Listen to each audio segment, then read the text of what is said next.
참고로 북한은 65세 이상이 몇 명이냐? 아니, 북한의 평균 연령이 몇 세냐? 지금 30세예요. 북한은. 우리나라는 80세인데. 그러니까 우리나라 사람들이 북한보다 50년 더 사는 거, 평균 연령이.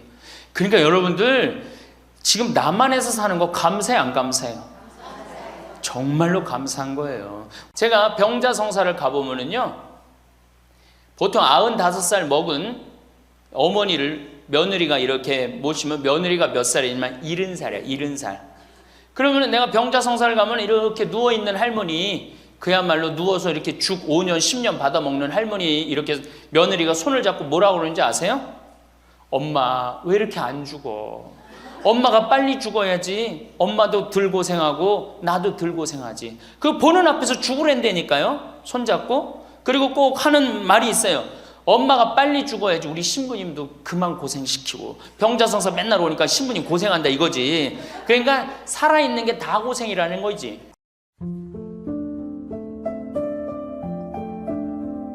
오늘 우리 여기 오신 여러분들하고 제가 노년의 생활에 대한 얘기를 좀 하도록 하겠습니다.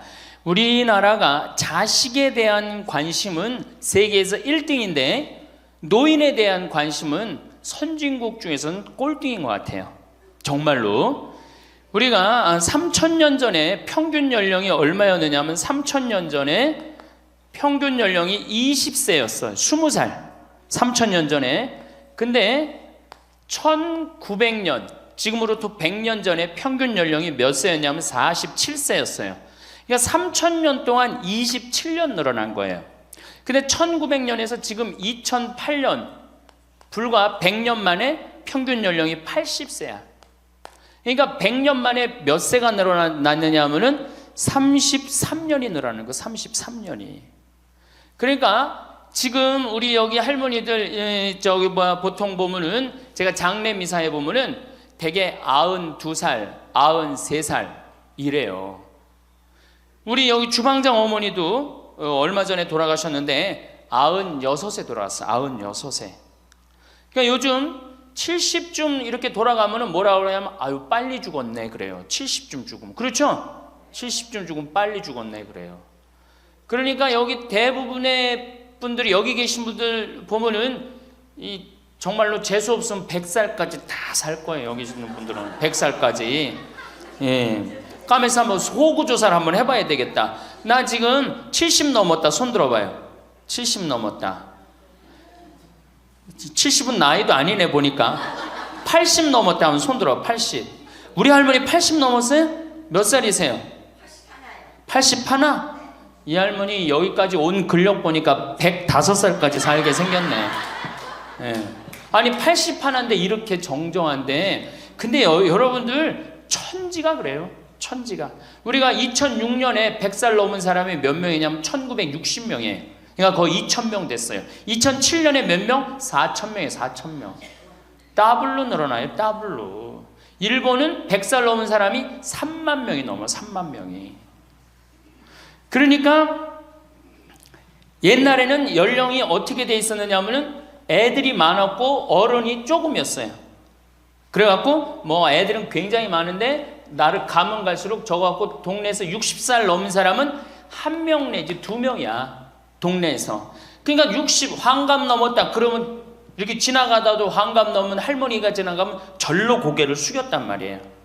어디 옛날에 할아버지 할머니 환갑 넘은 할아버지 할머니 지나가는데 담배를 펴요. 피다가도 얼른 끄지. 근데 지금은 이게 우리나라가 65세 이상이 500만 명이에요. 500만 명. 65세 이상이. 그러니까 도표를 그리면은 이래 60세가 훨씬 많아. 65세가. 미국은 3,300만 명. 65세 넘은 분들이. 또 이 일본은 2천만 명. 그러니까 존경을 하려고 해도 누굴 존경해? 이 수없이 많이 돌아다니는데 옛날에 하나 둘이어야지 존경을 해야지. 지금은 천지가 할머니 할아버지들인데 누굴 존경해? 누굴 존경해? 그냥 길에 채이는 게 할머니 할아버지인데 존경할 수가 없는 거예요. 혹시 우리 늙은이들 왜 존경하지 않나 이렇게 섭섭해하는 할머니 할아버지들이 착각하는 거예요. 하나 둘이어야지 존경해지. 신부도 본당 신부가 하나니까 3,000명 교우들이 존경하는 거예요. 본당 신부가 100명이다. 우리 본당에 신부가 100명이다. 존경할 거 안 할 것 같아. 채이는 게 본 신부인데, 근데 신부님 만나기 하늘의 별 따기보다 어려우니까 존경을 하는 거예요. 옛날에 할머니 할아버지들이 존경받았던 이유가 동네에서 거의 없었기 때문에. 중간에 다 죽었어. 근데 요즘 안 죽고 다 같이 가는 거야. 다 같이. 65세 이상이 500만 명이에요. 500만 명. 참고로 북한은 65세 이상이 몇 명이냐? 아니, 북한은 평균 연령이 몇 세냐? 지금 30세예요. 북한은. 우리나라는 80세인데. 그러니까 우리나라 사람들이 북한보다 50년 더 사는 거, 평균 연령이. 그러니까 여러분들 지금 남한에서 사는 거 감사해, 안 감사해요? 정말로 감사한 거예요. 우리가 지금 뭐 여러 가지 뭐 경제 불황이다 어쨌다 저쨌다 해도 6.25 끝날 때나 여러분들 해방될 때보다 지금 잘 먹고 잘 살아요, 못 살아요? 그때에 비하면 너무너무 잘 먹고 잘 사는 거예요. 그런데도 우리가 불행하다고 생각한다면 하느님이 축복을 엄청나게 줬는데도 그 축복의 가치를 모르는 거죠. 근데 어쨌든 우리나라는 지금 프랑스는 120년 동안 고령화가 천천히 진행됐어요. 근데 우리나라는 20년 만에 초고령 사회로 들어섰어요. 왜냐하면 우리나라가 왜 초고령 사회로 들어서느냐 하면은 우리나라가 먹을 거리가 참 건강해요. 세계 5대 건강식품이 있는데 우리나라의 김치, 일본의 나또, 인도의 렌틸, 스페인의 올리브, 그리스의 요거트, 이게 세계 5대 건강식품이에요. 근데 그 중에 우리나라 식품이 뭐가 있어? 김치가 있단 말이야. 근데 인도의 렌틸이나 일본의 나또가 뭘로 만드냐면 콩으로 만드는 제품이에요. 근데 우리나라 콩으로 만드는 제품이 뭐가 있어? 된장, 간장, 고추장, 그리고 더 기가 막힌 건 뭐예요? 청국장 있잖아요. 청국장. 이 좋은 걸 먹으니까 죽어요, 안 죽어요? 안 죽는 거예요. 그러니까 다른 나라 120년 동안 가는 초고령 사회를 우리는 몇 년 만에 가는 거예요? 20년 만에 지금 가고 있어요. 제가 병자성사를 가보면은요, 보통 95살 먹은 어머니를 며느리가 이렇게 모시면 며느리가 몇 살이냐면 70살이야, 70살. 그러면 내가 병자성사를 가면 이렇게 누워있는 할머니, 그야말로 누워서 이렇게 죽 5년, 10년 받아먹는 할머니, 이렇게 며느리가 손을 잡고 뭐라고 그러는지 아세요? 엄마, 왜 이렇게 안 죽어? 엄마가 빨리 죽어야지. 엄마도 덜 고생하고 나도 덜 고생하지. 그 보는 앞에서 죽으랜다니까요. 손잡고. 그리고 꼭 하는 말이 있어요. 엄마가 빨리 죽어야지 우리 신부님도 그만 고생시키고. 병자성사 맨날 오니까 신부님 고생한다 이거지. 그러니까 살아있는 게 다 고생이라는 거지. 본인도 고생, 며느리도 고생, 병자성사 오는 신부님도 고생. 그러니까 늘 고생한다니까. 엄마 빨리 죽으라고 그러는 거예요. 제가 능평성당에 그 봉송체를 갔는데 이 할머니를 92살서부터 봉송체를 다녔는데 이 할머니 기억력이 기가 막혀요. 전달 봉송체 온 날 정확하게 기억해요. 날짜 요일까지. 근데 이 할머니가 내가 할머니 몇 살이에요? 그러면은 89이래. 92인데도 89이래. 93때 가갖고 할머니 몇 살에 89이래. 95까지 제가 봉송체를 갔거든요. 그때도 물어보면 89이래. 왜 89이라고 그럴 것 같아? 그렇게 기억력 좋은 할머니가. 미안한 거예요. 너무 오래 살으니까 누구한테 미안해? 자식들한테 미안한 거예요. 자식들한테. 그러니까 지금 이게 우리 현대의 가장 심각한 문제는 뭐예요? 이게 안 죽는 거야. 안 죽는 거. 그럼 왜 안 죽느냐? 이게 의학이 발달해 갖고요. 죽을만 하면 살려갖고 오고 죽을만 하면 살려갖고 오고 그래서 죽고 싶어도 죽지도 못해요 지금. 아이들이 20세기의 최고의 발명품을 뭘로 아느냐면 칫솔로 봐요. 칫솔. 20세기 최고의 발명품. 그러니까 칫솔 나오기 전에 옛날에 여기 할머니들, 동네 할머니들, 50대 할머니들 이빨이 몇 개나 남아 있었어요. 여기 하나 그러고 뻥 뚫렸잖아요. 그렇죠? 그래갖고 그냥 옛날에 합죽이 굉장히 많았죠. 이빨이 없으니까. 그리고 왜 옛날에는 이빨이 칫솔도 없었지만 왜 이빨이 이렇게 성하지 않았어요? 애를 7, 8, 10 놓으니 그거 애 놓으면서 힘쓰느냐고 잇몸 다 물러나고 이빨 빠지는 거예요. 근데 요즘 애도 안 놓지. 칫솔로 하지. 그러니까 이빨이 하나 둘이면은 50쯤 되면 이빨이 다 빠져요. 이빨이 하나 둘이면 어떻게 해요? 하나 둘이면 죽밖에 못 먹어요. 50살 넘어서 죽 먹기 시작하면은 아무리 죽 먹고 오래 살아도 10년 이상 못 버팁니다. 그 옛날에 환갑을 못 넘겼던 거예요. 근데 요즘 칫솔이 있어갖고 이빨이 온전한 할머니들 천지예요. 또 요즘은 의술이 발달해갖고 어떻게? 치과에 가갖고 틀니 다 해놓지. 또 이 해놓지. 요즘 또 임플란트까지 하지. 그러니까 이빨이 그냥 80이 돼도 다 튼튼한 거야. 이빨이 튼튼하니까 일주일에 한 번씩 고기를 꼭꼭 씹어 먹는 거예요. 죽 먹던 시대하고 고기 먹는 시대하고는 이건 틀리는 거예요. 매일 단백질을 공급해 주니까 죽어요, 안 죽어요? 안 죽는 거예요. 그래서 지금 어떻게? 굉장히 오래 사시는 거예요. 그리고 요즘 또 어떻게? 옛날에는 운동이 어딨어. 옛날에는 밭에 나가서 일하고 그냥 늘 힘들게 살았잖아요. 그러니까 옛날에는 맨날 나가서 고생하고 이빨 없지. 그러니까 어떻게? 그러니까 빨리 죽는 거예요. 저 뒤에 계신 분들 지금 40대 50대 되신 분들 손 들어보세요. 40대 50대 되신 분들 여러분들은 120살까지 살아. 120. 정말이에요. 여러분들은 120살까지 삽니다. 그러면 여러분들 지금 몇 년 남은 거야? 70년 남은 분들 많아요. 지금 자식이 문제가 아니라 누가 문제예요? 여러분들이 문제예요. 지금 자식 걱정할 때가 아니에요. 지금 70년이면 작은 시간이에요? 70년이면 엄청나게 긴 시간이에요. 이 70년 동안 뭐하고 살 거냐? 이거 진짜 고민해야 돼요. 이렇게 오래 살 줄 모르고 노년에 대한 준비 안 하신 분들이, 이 노년에 대한 준비를 하신 분들은 과연 몇이나 되고 노년을 준비 안 하신 분들은 얼마나 될까? 내가 보기엔 노년 제대로 준비한 사람들 10%도 안 돼요. 우리는 노년을 어떻게 준비하면 된다고 생각했어? 자식 하나 잘 키우면은 노년 준비 잘한다고 생각하고 있는 거예요. 근데 우리나라가 이 자식 교육의 맹목적이죠. 맹목적입니다. 이 세계에서 자식한테 이렇게 맹목적인 나라 없어요. 세계에서. 그러면은 우리 할머니들, 할아버지들이 왜 자식 교육을 맹목적으로 시켰느냐? 1900년도에 조선이 무너져 버려요. 그렇죠? 1900년도에 조선이 무너져 버려요. 그럼 조선 무너지기 전에 500년 동안 양반 상놈이 있었어. 그러니까 양반하고 상놈이 있었는데 여기 계신 분들 뭐 다 지금 족보 있다고 그러죠?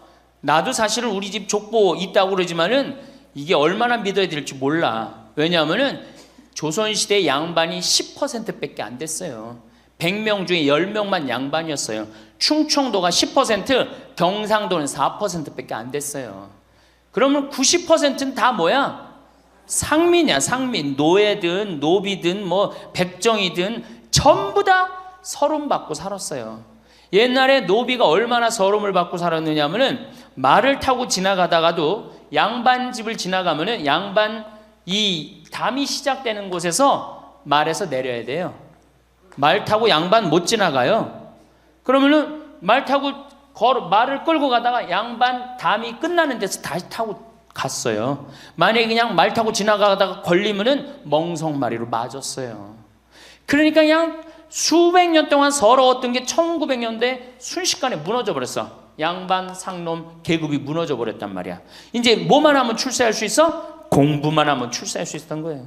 공부만. 그러니까 그냥 공부만 하면 판검사 되면 모든 게 이제 내 원한, 그동안 수백 년 동안 쌓였던 원한 한을 다 풀 수 있다. 그래갖고 이제 나는 못 먹어도 논 팔고 소 팔고 정말 나 먹고 싶은 거 쓰고 싶은 거 못하는 한 있어도 누구는 교육시켜? 자식은 교육시키겠다 이거. 자식은. 그러니까 그냥 있는 돈 없는 돈 팔아서 마련해 갖고 여러분들 어떻게 했어요? 자식 공부를 시킨 게 바로 여러분들 세대예요. 여러분들이 정말로 내가 이렇게 오래 살 줄 모르고 자식 하나 출세시켜 갖고 그동안 수백 년 동안 서름을 다 날려버리겠다. 그래갖고 우리나라가 교육률이 세계에서 최고로 높았던 거예요. 근데 지금 젊은 사람들은 왜 그러는지도 모르고 지금은 무조건 그 전통을 이어받아갖고 자식한테 미쳐서 교육을 시키는 거고 지금 젊은 사람 30대 40대는 할머니 할아버지들 세대는 그 서러움을 날려버리고 싶어서 자식을 교육을 시켰던 거예요.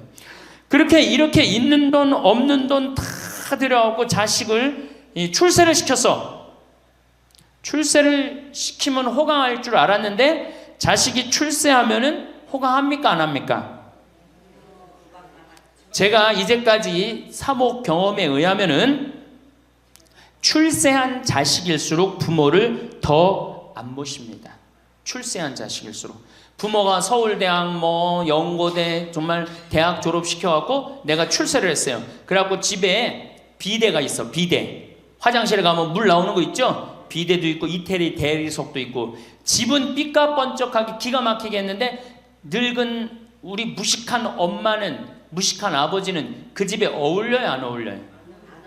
그 집에 안 어울리는 거예요. 그러니까 안 어울리고 빨리 죽으면 차라리 다행인데 이게 안 어울리면서 죽지도 않고 그냥 그 집에서 귀신같이 왔다 갔다 한단 말이에요. 그러니까 자꾸 눈에 밟히는 거예요. 내가 평택에 있을 때 비닐하우스에서 사는 집이에요. 근데 이 집에 할머니 한 분이 사는데 파출부가 와서 밥을 해주는 거예요. 파출부가 밥 해주고 빨래 해주고 할머니 뒷바라지를 다 해주는 거예요. 그리고 집에 갈 때는 바깥에서 문을 잠고 가는 거예요.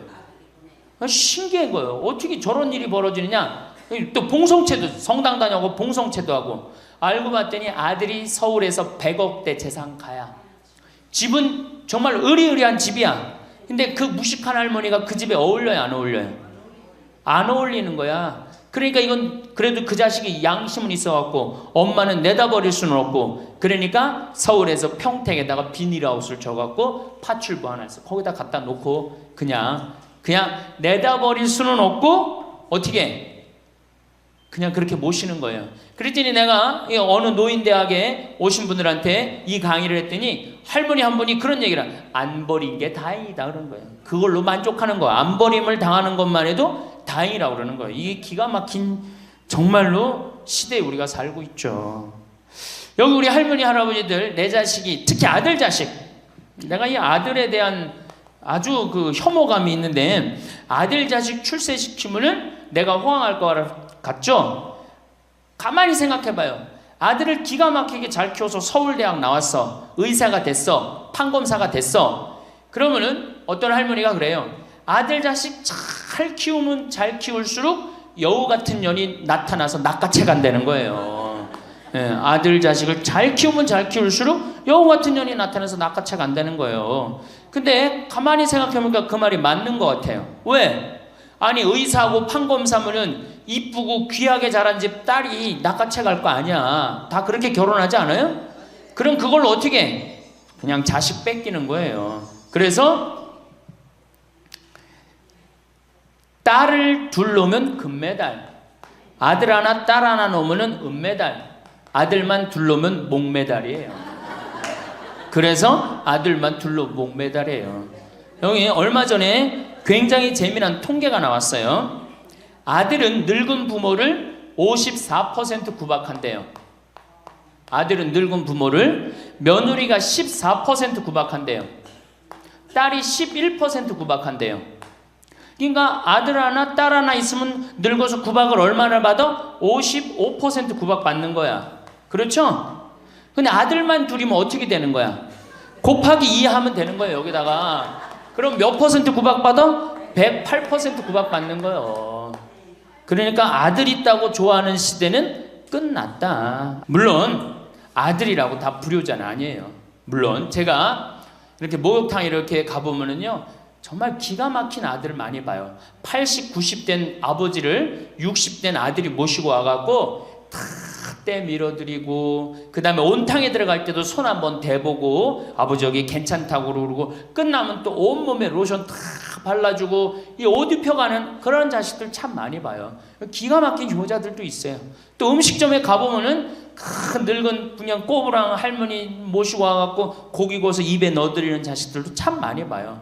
그렇게 효도하는 자식들도 있는데 그 몇 퍼센트냐? 10% 이상 넘지 않을 거려. 우리 집도 이 둘째 아들이 기가 막힌 효자예요. 내가 봐도 참 참 요새 좋은데 구경시켜 드린다고 다 그 시와오 그 저기 뭐야 갈대숲 그리고 회도 사드리고 시간 되면 여행도 모시고 기가 막혀요. 근데 그런 아들이 몇이나 되겠느냐? 제가 보기에는 그렇게 많지 않아요. 제가 뭐 비산동에서 보좌 신부할 때 고해성사 들어보면 맨 자식 욕하는 할머니들 천지였어요. 맨.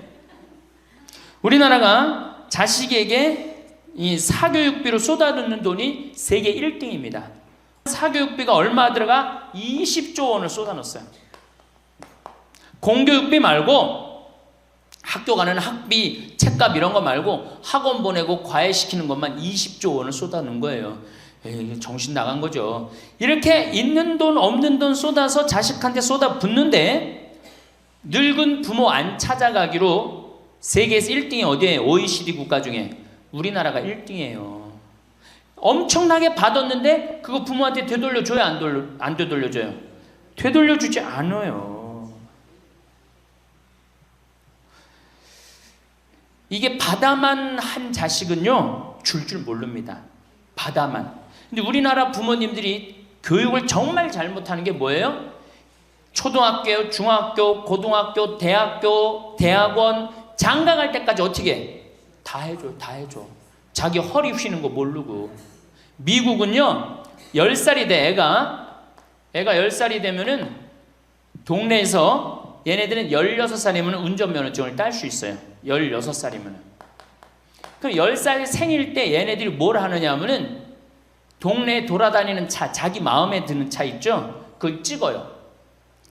저 집의 아저씨 저 차는 내가 나중에 6년 후에 살 거다. 그 6년 후에 사면 우리나라는 당장에 6년 후에 누구한테 매달려? 엄마한테 사달라고 매달리잖아요. 근데 얘네들은 절대 안 그런다는 거예요. 그 차를 사기 위해서 아르바이트를 하는 거예요. 돈을 모으는 거예요. 이 미국의 대학생들은 아르바이트를 36% 하는데 우리나라 대학생들은 아르바이트를 5%밖에 안 해요. 그러니까 얘네들 6년 동안 돈을 모으는 거예요. 그러면은 자기가 그 차를 찍으면 그 차 주인은 알고 있어요. 저 아이가 내 차를 살라고 찍어 놓은 거다. 그럼 6년이 지나면 차가 꼬물될 것 같아? 안 꼬물될 것 같아? 꼬물되죠? 그래도 절대 안 판다는 거예요. 왜냐하면 찍어 놓은 아이가 있으니까. 그래갖고 6년이 지나면은 걔가 6년 동안 모아둔 돈이 얼마나 되겠어. 그래갖고 16살 때 운전면허증이 따면은 그 집에 온대요. 내가 아저씨 차 살라고 6년 동안 돈을 모았다. 근데 6년 동안 모아갖고 모자라잖아요. 근데 이미 차는 고물이 다 돼 있고 그러면 그 아저씨가 너 잔디 앞으로 6개월 동안 깎아라. 그러면 내가 이 차를 줄 테니까.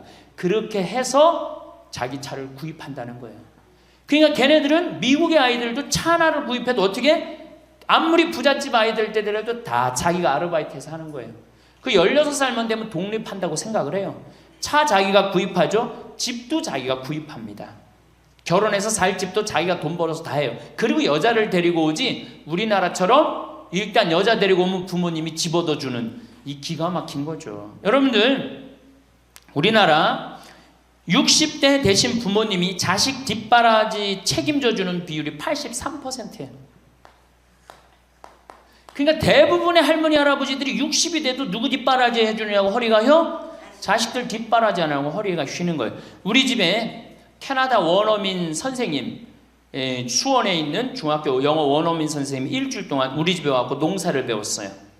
그런데 이름이 디아나라고 그러는 여선생님인데 내가 그 친구랑 이렇게 얘기를 하는데 한국에 오니까 너무너무 이상하대요. 뭐가 이상하냐고 그러니까 애들이 학원 다니는 것도 이상하지만은 고등학교, 대학교 결혼할 때까지 부모가 돈 다 대주는 게 이상하다는 거예요. 자기네 캐나다가 우리나라보다 훨씬 잘 살아요. 자기네 나라는 고등학교 졸업하면은 부모님 이제까지 키운 거 고생했다. 그리고 그 다음에 다 자기네들 알아서 독립한대요. 부모님 그동안 하드워크 열심히 일했다 이거예요. 근데 그 늙은 부모님한테 붙어갖고 부모님 괴롭히면 안 된다 이거죠. 근데 우리나라는 그런 생각 해야 안 해요. 마지막까지 다 뺏어 먹는 거지. 그리고 이제 늙으면은 귀찮다고 내다버리고. 제가 평택에 있을 때 정말로 그 신문에도 보도가 꽤 됐던 거예요. 사람들이. 그래갖고 미리 짐부터 붙인다고 그랬는데 짐이 하나 왔어. 큰 짐이 왔는데 짐을 짐이 왔는데 뭐 사람도 없고 그러는데 그 집 안에서 이상한 소리가 나갖고 열어보니까 할머니를 그 안에다 넣고 붙인 거예요. 할머니를. 그래갖고 아니 도대체 어떻게 된 거냐? 자식이 누구냐? 이름을 밝히질 않는 거예요. 자기 아들이 공무원이거든. 그러니까 밝히지 않는 거. 자, 그 자식 생각한다고. 그거는 여러분들 자식 교육이 아니에요. 그런 자식 살아서 뭐 할 건데. 그런 자식 키워서 뭐 할 건데. 그러니까 우리나라는 이게 자식한테 너무 맹목적인 사랑을 하면서 그게 교육인 줄 알고 있는 거예요. 자기가 인생을 살아가면서 힘든 것도 배우고 즐거운 것도 배우고 보람도 느껴야 되는데 너는 뭐만 잘하면 돼? 공부만 잘하면 돼. 공부만 잘하면 돼. 그러니까 자기만 알고 자란 놈이죠. 그러니까 이기적으로 자란 놈이 이타적으로 살 것 같아요? 절대 못 삽니다. 우리 어렸을 때는 어머니가 부침개를 했어. 그럼 어떻게 해요? 이 집에도 갖다 줘라, 저 집에도 갖다 줘라. 그러면서 동네 돌아다니면서 이 갖다 주는 재미, 그러면서 나누는 것도 배우잖아요. 요즘 애들이 그런 애들이 어디 있어요? 아파트 문 닫으면 끝인데. 그렇게 자라는 애들이 남을 생각할 것 같아요? 어떻게 해서든지 4배만 채우면 되는 걸로 자랐지. 정말로 그렇게 해갖고 자식을 키우면은 뭐 할 건데요? 83%가 60세에 책임을 지는데 70세에 돼갖고는 몇 %가 책임지느냐 하면은 64%가 자식을 책임져요. 70이 됐는데도. 그런데 일본은 9%, 70이 돼갖고 자식 책임지는 부모는 9%예요. 홍콩이 11%. 그러니까 우리나라 50% 할머니 할아버지들은 늙어 죽을 때까지 누구한테 뒷바라지 하다 죽어요? 자식 뒷바라지 하다 죽어. 이걸 문서 없는 노비라고 그래요. 문서 없는 노비야. 완전히 죽을 때까지 노예야, 노예. 그러니까 그렇게 하시면은 안 됩니다. 이제 여러분들 인생을 사셔야 돼. 자, 효도가 사라진 시대예요. 이제는 부모가 애절해야지 효도를 하지. 부모가 내가 부모가 없으면 내가 정말로 이게 안 되겠구나 이래야 되는데 지금 내가 50, 60이 됐는데도 부모가 살아있어 안 살아있어요? 50, 60이 돼도 부모가 살아있어요. 내 몸 하나 건사하기 힘든데 누구까지 책임져? 80, 90된 어제 여기 어제 성당에서 교육을 받으러 왔는데 자기 부모 살아있는 분 손 들어보니까 많더라고요. 몇 살이냐니까 100살이래. 100살. 그래갖고 자식들이 어떻게 됐냐고 그러니까 자식들이 먼저 죽었대요. 너무 오래 살으니까 자식 앞세우는 할머니들도 굉장히 많아요. 100살. 100살이래요. 요즘 90 넘는 거는 아주 쉬운 일이에요. 웬만해야지 효도할 거 아니야. 먼저 죽는데, 모시다가 먼저 죽는데. 조선시대만 하더라도 부모님을 그저 10년만 정성스럽게 모시면 부모님이 알아서 돌아가 주셨어요. 알아서 돌아가 주셨어요. 그런데 요즘 부모님들은 20년을 모셔도 30년을 모셔도 돌아갈 생각을 안 하는 거예요. 100살을 산다면 거의 50년을 모셔야 되는 거예요. 그러니까 자식들이 부모 모시다 지치는 거예요. 자식들이 부모 모시다 지치는 거예요. 김병에 효자 없다는 말뿐만 아니라 오래 사시는 늙은 부모님한테도 효자 없게 되어 있습니다. 생각해 보십시오. 내 나이가 70이 다 됐는데도 내 몸 하나 건사하기도 힘든데 100살 된 부모님 모시는 거 쉬운 일이 아닌 거예요. 제일 좋은 건 뭐예요? 내가 늙어 죽을 때까지 자식한테 의지하지 않고 살다가 돌아가실 때는 꼴까닥 죽어버리는 거야. 돌아가실 때는. 그러니까 지금 자식하고 같이 붙어서 산다 이런 생각 꿈도 꾸지 마시고 그냥 나 혼자 살다가 어떻게 죽을 때 꼴까닥 죽으면 되는 거. 죽을 때 신부님 그래도 자식이 내 임종은 봐야 되지 않느냐. 임종은요 부모님 조선시대에 또 그 전에 한 평균 연령 37세 40세 때 자기 부모님 돌아가시는 거 못 보면 한이 됐어요. 그렇죠? 근데 지금 임종 볼 필요 없어요. 볼 만큼 봤어. 아주 지겹게 봤어. 뭐 임종까지 봐요. 그냥 주무시다가 꼴까닥 돌아가시는 게 제일 좋으신 거예요. 이 꼴까닥 돌아가시는 방법은 내가 이제 네 번째 시간에 알려드리도록 하겠습니다. 신부님 어떻게 꼴까닥 돌아가는 방법이 있습니까? 방법이 있어요. 꼴까닥 죽는 방법이 있어요. 우리 옛날에 뭐라 그래? 요즘 뭐라 그래? 9988이라고 그러죠? 예, 99세까지 팔팔하게 살아라. 예, 이 방법이 있어요. 이건 제가 이제 말씀을 드릴 거예요. 환갑, 진갑 다 찾아 먹네. 그러면 진짜 오래 살았다는 얘기죠. 환갑은 몇 살 때 환갑 잔치를 해요? 60에 하죠. 그 다음에 진갑은 61. 진짜 오래 살았다고 그래서 진갑이야. 61만 살아도 진짜 오래 살아. 근데 요즘은 고희 70, 그렇죠? 그 다음에 희수 77, 미수 88, 백수 99. 이거 잔치하는 사람들 천치예요, 천지. 자식 하나 대학 졸업시키는데 드는 돈이 약 3억 정도 들어가요. 3억. 내 자식 둘을 졸업시켰다. 그럼 얼마가 들어가? 6억이 들어가. 6억. 셋을 졸업시켰다. 9억이 들어가. 9억. 그럼 늙어서 내가 정말로 풍요롭게 쓰는데 돈이 얼마 정도면 필요하냐면 5억에서 10억 정도예요. 그러니까 내가 자식 대학만 안 보내면 어떻게? 내가 풍요롭게 쓸 수 있는 거예요. 저 뒤에 계신 젊은 분들 대학 보낼 생각하지 마세요. 여러분들 우리나라가 고등학교 졸업해갖고 대학교 들어가는 게 83%가 고등학교 졸업하는 아이들이 대학 가요. 우리나라보다 훨씬 잘 사는 일본이 고등학교 졸업하고 대학 얼마 들어가? 50% 들어가요. 그 다음 유럽이 대학 졸업하고 30% 들어가요. 우리나라는 고등학교 졸업하면 아무나 진짜 공부하기 싫은 놈이나 꼴통이나 문제 일으키는 놈 아니면 다 대학 가는 거야. 다 대학 가요. 일본은 할 만한 놈만 가는 거예요. 일본은. 유럽은 진짜 똑똑한 놈만 가는 거예요. 그래서 독일은 대학 졸업하면 문패에다 대학 졸업했다는 표시를 써놔요. 그만큼 대학 졸업하는 게 힘든 거예요. 근데 우리는 아무나 대학 졸업 다 해요. 아무나. 그 좋은 대학 가면 몰라. 머리는 완전히 그냥 정말로 돌머리인데 그냥 무슨 지방 제3대학, 4대학 나왔고 취직을 해요? 올해 여러분들 100명 졸업한 중에 취직 몇 명 했어? 3.8명에서 3.8명. 96명이 취직을 안 하고 놀고 있어요. 대학원 졸업했겠다. 손에 기름 묻히긴 싫겠다. 엄마 아버지 등 뜯어먹고 살고 있는 거예요. 아까 얘기했잖아. 83%가 60이 돼도 자식 책임진다고. 대학 졸업하고 취직을 해야지 자기 구실을 할 거 아니야. 차라리 대학 졸업하고 취직도 못할 양이라면 어떻게 하는 게 좋아요? 안 보내고 그 돈 모아갖고 애 가게 차려주는 게 훨씬 낫지.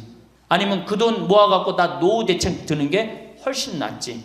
우리나라의 대학을 때려 부시지 않으면 경쟁력이 없어요. 때려 부셔야 돼요. 유럽보다 대학이 10배가 많아요. 10배가.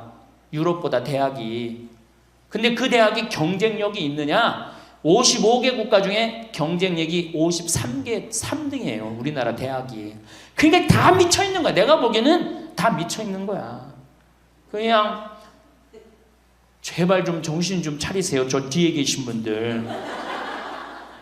앞으로 몇 년 남아있어요? 70년 남아있어요. 있는 돈 없는 돈 자식한테 쏟아낼 게 아니에요. 우리 할머니 할아버지들 자식 걱정해서 자식들한테 잔소리한들 자식들이 귀담아 듣습니까? 챙겨나면 귀담아 들어야 안 들어요? 뭐 한다고 그래? 노망 떤다고 그러지. 우리 엄마 아는 것도 없고 무식한데 웬 챙겨를 이렇게 하느냐고 엄마나 잘하라고 그러고 구박하죠. 그러니까 지금 우리 할머니 할아버지들도 자식 걱정할 때가 아니야. 이제는 누구 걱정해? 내 남은 여생을 어떻게 의미 있고 행복하게 지낼 것이냐. 그거 하나. 나 자식한테 부담 안 주고 내 속 썩이는 거, 나 하나 속 안 썩이고 나 혼자 행복하게 사는 게 진짜 그 좋은 거예요.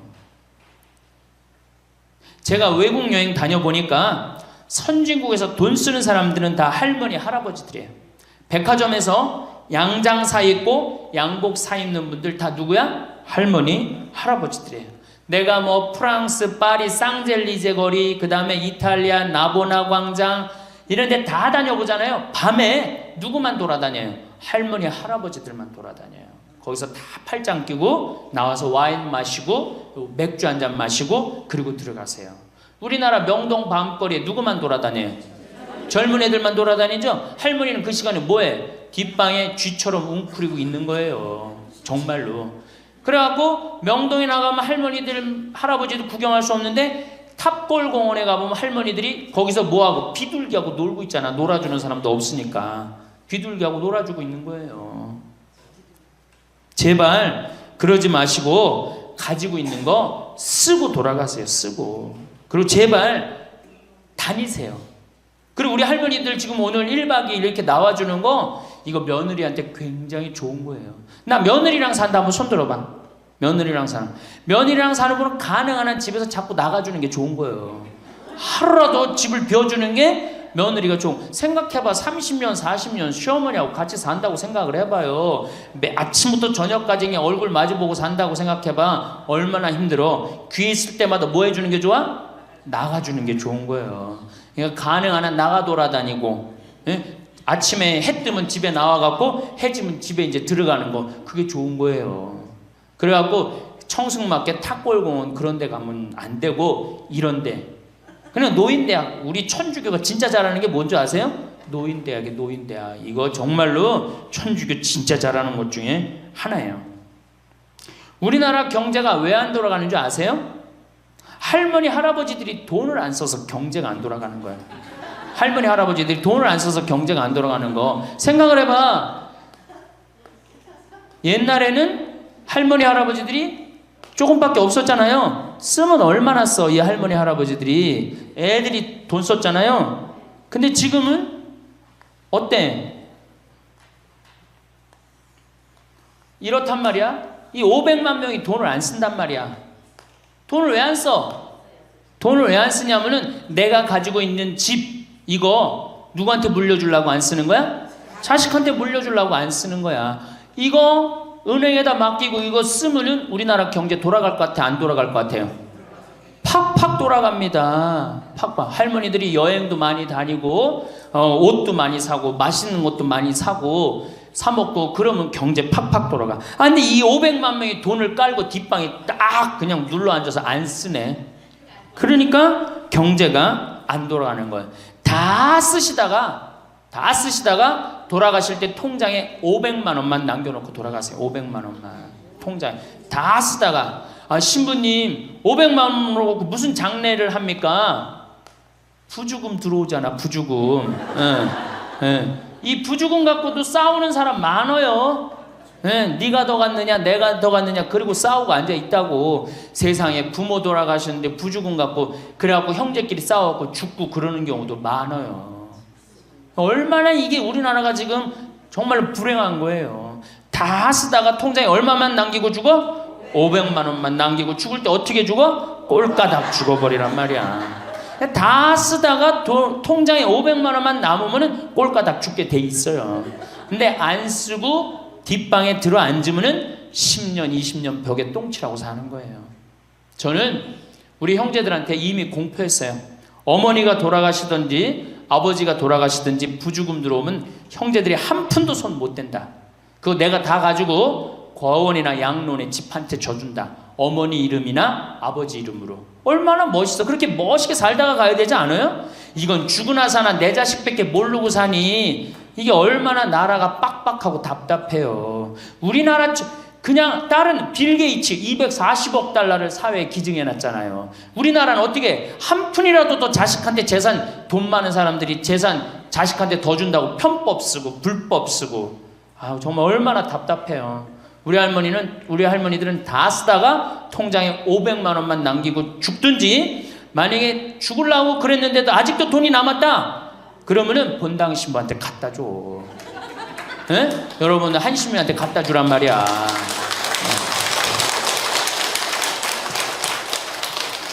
박수 치는 거 보니까 갖다 줄 의사가 있나 본데? 에? 제발 자식한테 주는 게 절대 훌륭하게 사는 게 아니에요. 자식들은 지가 알아서 살고 나는 마지막에 이제 하느님한테 빌려 썼으니 하느님의 영광을 위해서 가난하고 어려운 이웃을 위해서 희사하고 가는 거예요. 그렇게 살아야지 우리나라가 복지국가가 되고 선진국가가 되는 거예요. 부자 부모가 돌아가면은 국가 재산의 반은, 본인의 재산의 반은 국가가 갖고 와. 써보지도 못하고. 나머지 반은 네가 더 갖느냐 내가 더 갖느냐 형제끼리 싸워갖고 원수가 돼갖고 서로 만나지도 않아요. 예, 만나지도 않아요. 근데 가난한 집 부모가 돌아가면은 이제 우리 부모 돌아갔으니까 우리밖에 안 남았다. 서로 나눠 가질 것도 없으니까 싸우지도 않고 어떻게 우애가 더 좋아진단 말이에요. 그걸 누가 만들어? 여러분들이 결정하는 거예요. 지금 아까 물어보니까 뭐 4억 5억 아파트 한 채에 뭐 4억 5억 야, 그 돈 남겨놓으면 자식이 좋아할 것 같아요? 서로 원수됩니다. 원수돼요. 그러니까 다 쓰다 돌아가세요. 냉면 먹고 싶으면 큰아들이 사줄래나 둘째 아들이 사줄래나 막내딸이 사줄래나 여름 내내 기다렸는데 한 놈도 와서 안 사줘. 그 억울해 안 억울해? 아니 냉면이 얼마나 한다고 5,000원이면 사 먹잖아요. 그럼 내 돈 주고 내가 가서 사 먹으면 되는 거를 큰아들이 사줄래나 둘째 아들이 사줄래나 막내딸이 사줄래나 그걸 기다려. 그렇게 청승을 떨고 살아요. 내가 가서 내가 사 먹으면 되는 걸. 근데 평생 나를 위해서 써봤어 안 써봤어? 이젠 써보세요. 나를 위해서 쓰는 연습을 하세요. 그래야지 나라 경제가 돌아가는 거예요. 나무는 뿌리가 썩으면은 나무는 튼튼하지 못해요. 열매는 맺을 수가 없어요. 근데 우리나라는 지금 뿌리 썩어요 안 썩어요? 노인이라는 뿌리, 부모라는 뿌리가 썩잖아요. 그러니까 나무가 튼튼하겠어요? 열매가 튼튼하겠어요? 이 열매들 내가 보기에는 요즘 중고등학교 젊은 애들 다 썩었다고 표현하면 좀 과할지 모르지만 내가 보기엔 96%는 대학까지 졸업하고도 놀고 앉아 있어요. 그러니까 제발 여러분들 그렇게 하지 마시고 그렇게 할 양이라면 차라리 내가 남은 인생 이제까지 자식 고생시켰고 자식 공부 안 하냐고 고생했죠. 그렇죠? 그 다음에 노동해내냐고 고생했지. 이제 65세 넘어서 인생이 휴가 기간 아니야. 휴가라면 휴가를 멋있게 쓰다가 죽어야 될 거 아니에요. 이제 우리 할머니 할아버지는 휴가 아니야 지금? 휴가죠? 휴가라 오늘 여기 1박 2일 동안 온 거 아니에요 여기 지금? 그렇죠? 근사하게 살다가 멋있게 살다가 죽을 때는 통장에 500만 원 남겨놓고 죽을 때는 어떻게? 꼴까당. 자, 다음 시간에는 노년에 맞이하는 상황에 대해서 말씀을 드리도록 하겠습니다. 감사합니다. 안녕하세요, 구독자 여러분. 오늘은 여러분과 함께 황창현 신부님의 강의를 통해 노년의 삶에 대해 생각해보는 시간을 가져보려 합니다. 신부님의 강의는 우리가 살아가는 이 시대에서 노년을 어떻게 준비하고 살아가야 하는지에 대한 귀중한 조언과 깊은 통찰을 담고 있어서 많은 분들에게 공감을 불러일으킬 거라 생각합니다. 먼저 신부님께서 강조하신 부분 중에서 가장 기억에 남는 것은 바로 긴 인생을 어떻게 의미 있게 보낼 것인가에 대한 고민입니다. 평균 수명이 급격히 늘어난 현대 사회에서 120세까지도 살 수 있다는 가능성을 언급하시면서 그 긴 시간을 단순히 채우는 것이 아니라 어떻게 의미 있게 보내야 할지를 깊이 고민해야 한다고 하셨어요. 이 말씀이 특히 가슴에 와 닿았어요. 오래 사는 것 자체가 중요한 것이 아니라 그 시간을 어떻게 보내는지가 훨씬 더 중요하다는 것을 다시금 느꼈습니다. 지금 우리가 노년을 맞이하면서 어떻게 살아가야 할지 미리 준비하는 것이 정말 필요하다는 생각이 드네요. 또한 신부님께서 말씀하신 자녀와의 관계에 대해서도 깊이 공감하게 되었습니다. 자식에게 모든 것을 해주고 싶은 마음은 당연하지만 때로는 부모의 지나친 희생이 자식에게 독이 될 수도 있다는 점을 지적하셨어요. 저도 자식을 키우면서 이런 부분에 대해 고민해 본 적이 많아요.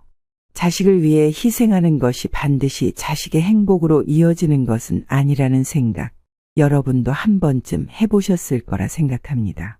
신부님께서 부모의 헌신이 오히려 자식에게 부담이 될 수 있다 고 하신 말씀은 정말 마음 깊이 새겨둘 필요가 있는 조언인 것 같아요. 세 번째로 신부님은 자식에게 의존하지 않고 독립적으로 살아가는 것이 노년에 있어서 중요하다고 강조하셨습니다. 자식에게 기대지 않고 자신의 삶을 스스로 책임지는 것이 가장 아름답게 나이 들어가는 방법이라고 하시면서 통장에 500만 원만 남기고 깔끔하게 죽는 것이 최선이라고 하셨어요. 처음에는 조금 충격적이었지만 곰곰이 생각해보니 자식에게 부담을 주지 않으면서도 자신의 존엄성을 지키는 방법이라는 점에서 공감이 되었습니다. 그리고 신부님께서는 노년의 삶이 단순히 자신만을 위한 것이 아니라 사회 전체를 위한 것이 되어야 한다고 말씀하셨어요. 자식에게 모든 것을 물려주기보다는 사회에 기부하거나 어려운 이웃을 돕는 것이 오히려 더 의미 있는 삶을 사는 방법이라고 하셨습니다. 저도 이 말씀에 깊이 동의합니다. 우리가 살아가는 세상이 조금 더 나아지려면 우리 노년층도 사회에 기여하는 삶을 살아야 하지 않을까 싶어요. 마지막으로 신부님께서 강조하신 행복한 노년을 위한 방법들은 우리에게 큰 울림을 줍니다. 특히 자식에게 지나치게 의존하지 말고 자신의 삶을 주체적으로 살아가라는 말씀은 오늘날 우리 모두에게 꼭 필요한 조언이 아닐까 생각해요. 부모와 자식 간의 관계에서 서로의 독립성을 인정하고 각자의 삶을 존중하는 것, 그것이야말로 현대 사회에서 더욱 중요해지고 있는 가치라는 점을 잊지 말아야겠어요. 결론적으로 신부님의 강의는 노년의 삶에 대한 조언을 넘어서 우리가 어떻게 살아가야 할지에 대한 깊은 성찰을 제공해 주십니다. 이는 비단 노년층을 위한 메시지가 아니라 모든 세대가 생각해 볼 수 있는 삶의 지침이 될 수 있다고 봐요. 이 강의를 통해 우리가 노년의 삶을 어떻게 준비해야 할지, 자녀와의 관계를 어떻게 맺어야 할지, 그리고 자신의 삶을 어떻게 의미 있게 살아갈 수 있는지에 대해 생각해 볼 수 있기를 바랍니다. 이제 이 강의 내용을 바탕으로 여러분과 함께 더욱 깊이 있는 대화를 나눌 수 있기를 기대합니다. 우리 모두가 행복한 노년을 맞이하기 위해 함께 고민하고 또 서로 도울 수 있는 시간이 되었으면 좋겠습니다. 항상 함께 해주셔서 감사드리고 앞으로도 우리 함께 더욱 의미 있는 삶을 만들어가요. 감사합니다. 여러분, 이사를 계획하고 계신가요? 그렇다면 오늘 제가 전할 내용에 주목해 주세요. 이사를 갈 집을 선택할 때에는 단순히 예산이 맞고 마음에 드는 곳을 고르는 것만이 전부가 아닙니다. 저의 경험담을 통해 알게 된 것인데 이사를 가고 나서 불행하거나 고통스러운 일을 겪는 경우가 많았어요. 그래서 오늘은 이사 갈 때 반드시 피해야 할 집의 유형을 소개하려 합니다. 옛날 풍수지리학을 공부하신 선배님들이 남긴 문헌에 따르면 특정 집들은 꼭 피해야 한다고 강조하셨어요. 이러한 지혜를 바탕으로 저는 여러분이 이사를 계획하고 있다면 잠시 그 계획을 멈추고 제가 오늘 말씀드리는 특징이 현재 거주하고 계신 집에 해당되는지 아니면 이사갈 예정인 집에 해당되는지 꼼꼼히 확인하시길 바랍니다. 만약 해당된다면 오늘 제가 알려드릴 방법을 꼭 적용해 보세요. 이사를 계획하시는 분들이 계시다면 이 정보가 도움이 되길 바라며 더 좋고 건강한 거주 환경을 선택하는 데 조금이나마 도움이 되었으면 합니다. 기억해 두세요. 집은 단순히 살아가는 공간이 아니라 우리의 삶에 긍정적인 에너지를 불어넣을 수 있는 장소여야 합니다. 첫째, 전망 좋은 집입니다. 여러분, 이사갈 집을 고르실 때 풍수지리의 중요한 원칙 중 하나를 빼놓지 마세요. 그건 바로 전망입니다. 전망 좋은 집은 탁 트인 시야를 제공하며 이는 곧 우리 삶에서 큰 재물과 행운으로 이어진다고 전해집니다. 특히 한강이나 산 같은 아름다운 자연을 조망할 수 있는 집은 에너지가 뛰어나다고 알려져 있죠. 옛 문헌에 따르면 전망이 좋은 집에 사는 것은 대대손손에 걸쳐 운이 트이고 재물을 축적하는 데 큰 도움이 된다고 합니다. 현대에 와서도 이런 집들은 풍수학에서 매우 선호되는 터 중 하나로 꼽히며 이런 집에 사는 사람들이 많이 성공하는 경향이 있습니다. 전망이 탁 트인 곳에 거주하면 마치 눈앞에 펼쳐진 끝없는 가능성처럼 삶에서도 장애물 없이 전진할 수 있다는 상징적 의미가 있습니다. 그래서 만약 거실 창가에서 멀리까지 보이는 집을 찾으신다면 그 집은 단순히 비싼 가격을 넘어 진정한 명당이 될 수 있습니다. 이런 집에서 살면 미래에 대한 명확한 비전과 함께 재물과 소원 성취의 기회가 늘어난다고 믿어집니다. 여러분도 이사를 계획하고 계시다면 전망 좋은 집을 한번 고려해 보세요. 진정으로 삶의 질을 향상시킬 수 있는 선택이 될 수 있습니다.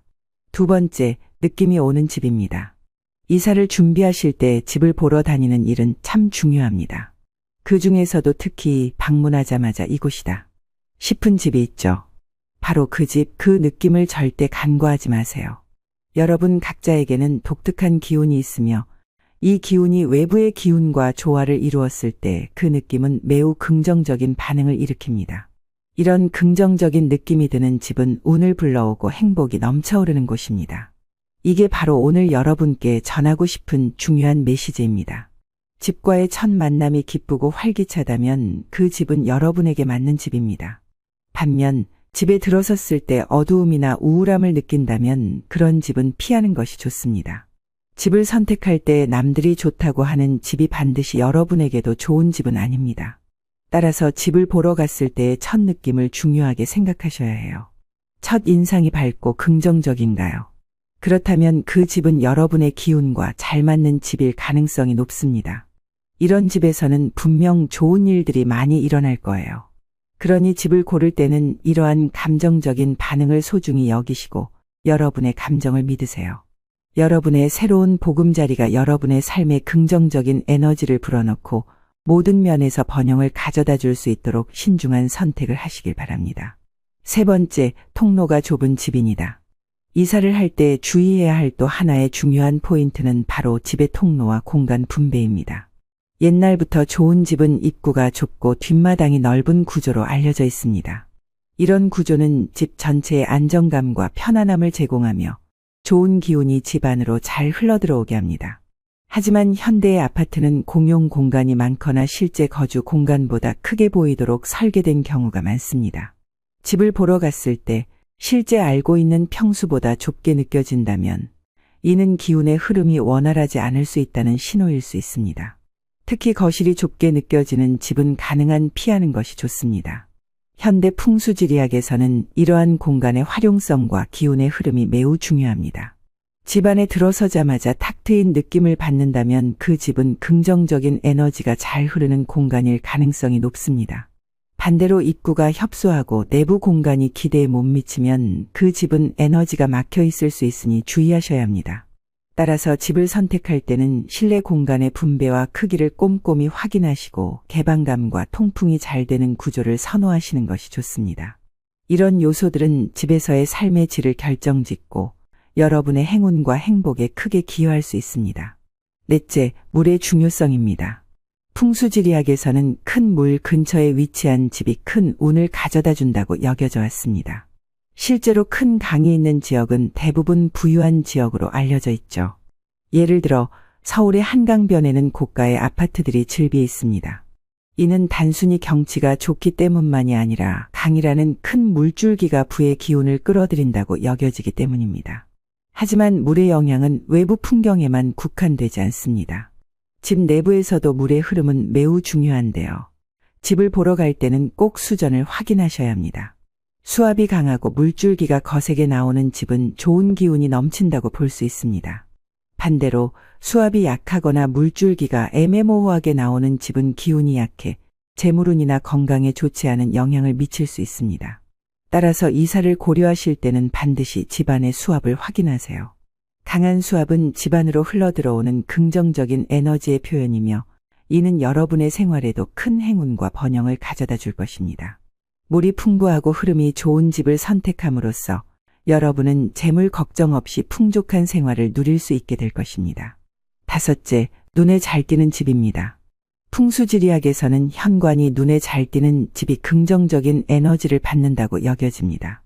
옛 조선시대 명문 가문의 집들을 살펴보면 대부분 담벼락이 낮고 대문이 잘 보이는 구조로 설계되어 있음을 알 수 있습니다. 이러한 설계는 집안으로 좋은 기운이 쉽게 들어오게 하여 번영을 가져다 줍니다. 하지만 현대에 와서는 대부분의 사람들이 아파트나 빌라에 살고 있기 때문에 전통적인 담벼락 대신 현관 입구가 그 역할을 하게 됩니다. 이는 아파트의 중문이나 본 입구를 의미하며 이곳이 잘 보이고 접근하기 쉬운 곳에 위치해야 합니다. 아파트에서는 특히 입구가 멀리 떨어져 있거나 복도가 길고 복잡한 구조라면 이는 좋지 못한 기운을 가지고 있다고 볼 수 있습니다. 예를 들어 엘리베이터에서 내려 집까지 거리가 멀고 여러 굴곡을 거쳐야 한다면 이는 기운이 제대로 흐르지 못하게 만들 수 있습니다. 따라서 집을 선택할 때는 입구가 직관적으로 보이고 쉽게 접근할 수 있는지 확인하는 것이 중요합니다. 이런 구조의 집은 집안으로 긍정적인 에너지가 원활하게 흐를 수 있도록 도와주며 이는 여러분의 생활에 큰 긍정적인 영향을 미칠 것입니다. 집을 보러 갈 때는 이 점을 꼭 기억하시고 집의 가시성과 접근성을 철저히 살펴보세요. 여섯째, 전 거주자의 이사 이유입니다. 여러분이 새로 이사갈 집에 먼저 살았던 사람들이 왜 그곳을 떠났는지를 알아보는 것이 중요합니다. 부동산 중개사를 통해 이전 거주자들이 로또에 당첨되었거나 승진 등으로 좋은 곳으로 이사 갔다는 긍정적인 이야기를 듣는다면 그 집은 좋은 기운을 가지고 있고 명당일 가능성이 높습니다. 반면 이전 거주자가 불행한 이유나 안 좋은 상황으로 인해 이사를 갔다는 소식을 들었다면 주의가 필요합니다. 그런 집은 불운의 기운을 가질 수 있으며 이런 기운이 새로운 거주자인 여러분의 가족에게까지 영향을 미칠 수 있습니다. 따라서 집을 고를 때는 이전 거주자의 이사 이유를 반드시 확인하고 가능한 한 긍정적인 이유로 떠난 집을 선택하는 것이 중요합니다. 이런 정보는 집의 에너지를 간접적으로나마 파악할 수 있는 좋은 방법이 됩니다. 집에는 보이지 않는 에너지가 흐르고 있으며 그것이 거주자의 운명에 좋은 영향을 끼칠 수도 있고 나쁜 영향을 끼칠 수도 있습니다. 그러므로 이사를 결정하기 전에는 전 거주자가 집을 떠난 이유를 꼭 확인하세요. 이를 통해 여러분과 여러분의 가족이 행복하고 번영할 수 있는 집을 선택할 수 있을 것입니다. 일곱 번째 이사 팁은 바로 집의 방향성에 대한 것입니다. 풍수지리학에서는 일출을 볼 수 있는 동남향이나 남향 집을 명당으로 꼽습니다. 해가 뜨는 방향인 동남향 또는 남향 집은 햇볕이 잘 들어오기 때문에 집안의 생기와 긍정적인 기운이 가득 차게 됩니다. 이런 이유로 실제로 동남향 또는 남향 집은 많은 사람들에게 인기가 많죠. 반면 해가 지는 방향인 서향이나 북향 집은 풍수에서 흉당으로 여겨집니다. 이러한 방향의 집은 집안에 좋지 못한 기운이 모일 수 있으며 이는 장기적으로 가정에 우환이 가득하고 불행한 일이 일어날 수 있음을 의미합니다. 따라서 현재 서향 또는 북향 집에 거주하고 계시다면 가능한 한 남향 또는 동남향 집으로 이사를 고려해 보시는 것이 좋습니다. 이사를 앞두고 집을 고르실 때는 집의 방향성을 반드시 확인하세요. 햇볕이 잘 들어와 활기찬 분위기를 제공하는 집은 거주하는 동안 여러분과 가족에게 긍정적인 에너지를 제공하고 건강과 행복을 끌어들이는 데 큰 도움이 될 것입니다. 그러므로 집을 선택할 때는 방향성을 중요한 요소로 고려하셔서 여러분의 삶에 긍정적인 변화를 가져올 수 있는 집을 선택하세요. 여덟 번째 이사 지침은 창문의 막힘 여부를 확인하는 것입니다. 현대의 아파트들은 점점 더 높고 밀집되어 있어 심지어 높은 층에 위치한 집들도 전망이 막힐 때가 많습니다. 풍수지리학에서는 시야가 막히면 그곳에 사는 사람들이 편협하고 간사해지며 일이 잘 풀리지 않는다고 합니다. 또한 창문이 막혀 조망권이 차단되면 재물과 운이 달아나고 가족 간의 다툼이 많아지며 불화가 생긴다고 알려져 있습니다. 반면 조망이 탁 트이고 햇볕이 잘 드는 집은 재물이 쌓이고 가족 간의 화목함이 증대된다고 합니다. 이는 창문이 넓고 전망이 좋은 집이 주는 긍정적인 에너지와 직결되어 있습니다. 그렇기 때문에 너무 밀집되어 조망권이 제한적인 아파트는 피하는 것이 좋습니다. 대기업 회장실이나 부자들의 주거지가 대부분 높은 층에 위치하는 이유도 바로 이 때문입니다. 이러한 위치는 넓은 시야와 좋은 조망권을 제공하여 거주자에게 긍정적인 에너지를 불어넣고 재물과 성공을 유치하는 데 도움을 줍니다. 따라서 집을 선택할 때는 창문에서 보이는 전망을 꼼꼼히 확인하세요. 탁 트인 조망은 단순히 아름다운 경치를 넘어서 여러분의 삶에 긍정적인 영향을 미칠 수 있는 중요한 요소입니다. 전망 좋은 집에서의 생활은 여러분과 가족의 삶에 큰 복을 가져다 줄 것입니다. 여러분, 이사를 고려하실 때 주목해야 할 아홉 번째 팁은 집에 작은 수족관이나 식물을 두는 것입니다. 특히 여러분의 집이 이전에 언급한 부정적인 특징 두세 가지 이상을 가지고 있다면 이는 더욱 중요합니다. 예를 들어 창문이 막혀 있다면 사람의 키보다 큰 식물을 창가에 배치하는 것이 좋습니다. 일반적으로 큰 식물은 부정적인 영향을 미칠 수 있다고 여겨지지만 특정 상황에서는 이러한 식물들이 집안의 기운을 바꾸는 데 도움을 줄 수 있습니다. 식물과 수족관은 집안의 자연적인 요소를 추가하며 이는 마치 정원을 가지고 있는 것과 같은 효과를 줍니다. 이렇게 집을 자연스럽게 꾸미면 집안에 가득 찬 나쁜 기운이 줄고 긍정적인 에너지로 변화할 수 있습니다. 오늘 제가 전달드린 내용이 많았지만 이 모든 것은 여러분의 집, 즉 여러분이 일생을 보낼 공간에 대한 것입니다. 풍수지리학에서도 집은 매우 중요한 요소이기 때문에 이러한 지침들을 잘 숙지하고 적극적으로 적용하시기 바랍니다. 집에 좋은 기운이 깃들면 여러분과 여러분의 가족 모두에게 긍정적인 영향을 미치고 번영과 부를 불러올 수 있습니다. 그러니 집에 자연의 요소를 추가하고 긍정적인 변화를 기대해 보세요. 여러분, 오늘은 이사 갈 때 고려해야 할 풍수지리의 중요한 원칙들을 함께 살펴보았습니다. 이제 한번 짚고 넘어가 볼까요? 첫째, 전망이 좋은 집. 전망이 좋으면 긍정적인 기운이 들어와 번영을 가져다 줍니다. 둘째, 느낌이 좋은 집. 집을 보러 갔을 때 긍정적인 느낌이 든다면 그 집은 여러분에게 맞는 집입니다. 셋째, 통로가 넓은 집. 좁은 통로는 기운의 흐름을 방해합니다. 넷째, 물이 많은 집. 큰 물 근처에 위치한 집은 부와 행운을 불러옵니다. 다섯째, 현관이 눈에 띄는 집. 현관이 잘 보이고 접근하기 쉬운 집은 긍정적인 기운이 들어오기 좋습니다. 여섯째, 전 거주자의 이사 이유. 이사 간 사람의 긍정적인 이유를 확인하면 그 집의 기운을 엿볼 수 있습니다. 일곱째, 볕이 잘 드는 집. 자연광이 잘 드는 집은 활력과 긍정의 에너지가 넘칩니다. 여덟째, 창문이 트인 집. 창문 앞에 막힘이 없어야 기운이 잘 흐르고 가족 간의 화목함도 증진됩니다. 마지막 아홉째, 집안에 식물과 수족관을 두기. 이는 집안에 좋은 기운을 불러들이고 나쁜 기운을 중화시키는 효과가 있습니다. 그러나 가장 중요한 것은 어느 곳에 살든 항상 긍정적인 마음가짐을 가지는 것입니다. 현재의 조건이 완벽하지 않더라도 긍정적이고 밝은 마음으로 접근하면 점차 운이 모여 큰 행운을 불러올 수 있습니다. 오늘 말씀드린 내용을 기억하시고 다음 이사를 계획할 때 꼭 참고하셔서 여러분과 가족 모두가 번영할 수 있는 집을 찾으시길 바랍니다. 여러분의 행복한 미래를 위해 이 모든 조언이 도움이 되길 희망합니다.